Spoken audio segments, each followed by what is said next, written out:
Hallelujah. ಎಲ್ಲರಿಗೂ ಶುಭ ಮುಂಜಾನೆ. ಈ ದಿನದ ದೇವರ ವಾಕ್ಯವನ್ನು ನೋಡೋಣ. ಯೆಶಾಯನ ಗ್ರಂಥ 53ನೇ ಅಧ್ಯಾಯದ 5ನೇ ವಾಕ್ಯದ ಕೊನೆಯ ಭಾಗದಲ್ಲಿ ನಾವು ಈ ರೀತಿ ನೋಡುತ್ತೇವೆ. ಅವನ ಬಾಸುಂಡೆಗಳಿಂದ ನಮಗೆ ಗುಣವಾಯಿತು.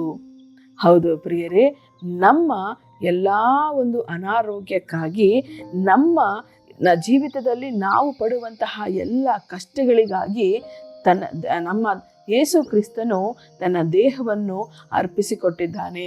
ಇಲ್ಲಿ ಪ್ರವಾದಿಯಾಗಿರುವಂಥ ಯೆಶಾಯನು ಹೇಳ್ತಿದ್ದಾನೆ, ಆತನ ಬಾಸುಂಡೆಗಳಿಂದ ನಮಗೆ ಗುಣವಾಯಿತು ಎಂಬುದಾಗಿ. ಈ ದಿನದಲ್ಲಿ ಅನಾರೋಗ್ಯದಿಂದ ಬಿದ್ದಿರುವಂತಹ ನೀವೆಲ್ಲರೂ ಕೂಡ ಯಾರಾದರೂ ಆಗಿರಬಹುದು, ಈ ಒಂದು ವಾಗ್ದಾನವನ್ನು ಇಟ್ಟು, ಯೇಸುವೆ ನಿಮ್ಮ ಬಾಸುಂಡೆಗಳಿಂದ ನಮಗೆ ಗುಣವಾಯಿತು ಎಂಬುದಾಗಿ ನೀವು ದೇವರ ವಾಕ್ಯವನ್ನು ಘೋಷಣೆ ಮಾಡುತ್ತಿರುವಾಗ ನಿಮ್ಮ ಜೀವಿತದಲ್ಲಿ ನೀವು ಆರೋಗ್ಯವನ್ನ ಹೊಂದಿಕೊಳ್ಳುವಂಥವರಾಗಿದ್ದೀರಿ. ಯಾಕಂದರೆ ದೇವರ ವಾಗ್ದಾನವು ಖಂಡಿತ ನೆರವೇರುವಂಥದ್ದೇ ಆಗಿದೆ. ಪ್ರಾರ್ಥನೆ ಮಾಡೋಣ.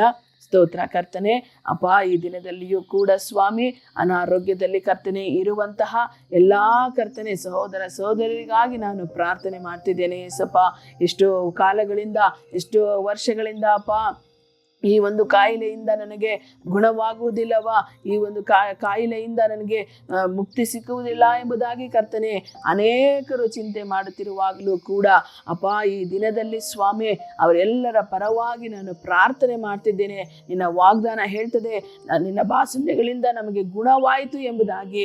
ಅದೇ ಪ್ರಕಾರವಾಗಿ ಯೇಸು ಕ್ರಿಸ್ತನ ನಾಮದಲ್ಲಿ ಈ ಕ್ಷಣದಲ್ಲಿ ಪ್ರತಿಯೊಬ್ಬೊಬ್ಬರ ಜೀವಿತವು ಕರ್ತನೆ ನಿನ್ನ ಬಾಸುಂಡೆಗಳಿಂದ ಗುಣ ಹೊಂದಲಿ ಎಂಬುದಾಗಿ ಪ್ರಾರ್ಥಿಸ್ತೇನೆ. ಎಲ್ಲರನ್ನು ಆಶೀರ್ವದಿಸು, ಗುಣಪಡಿಸು, ಆರೋಗ್ಯದಿಂದಲೂ ಆಯುಸ್ಸಿನಿಂದಲೂ ತುಂಬಿಸಿ ನಡೆಸಬೇಕಾಗಿ ಯೇಸುವಿನ ನಾಮದಲ್ಲಿ ಪ್ರಾರ್ಥಿಸಿ ಬೇಡಿ ಹೊಂದಿದ್ದೇವೆ ಕರ್ತನೆ. ಆಮೇನ್.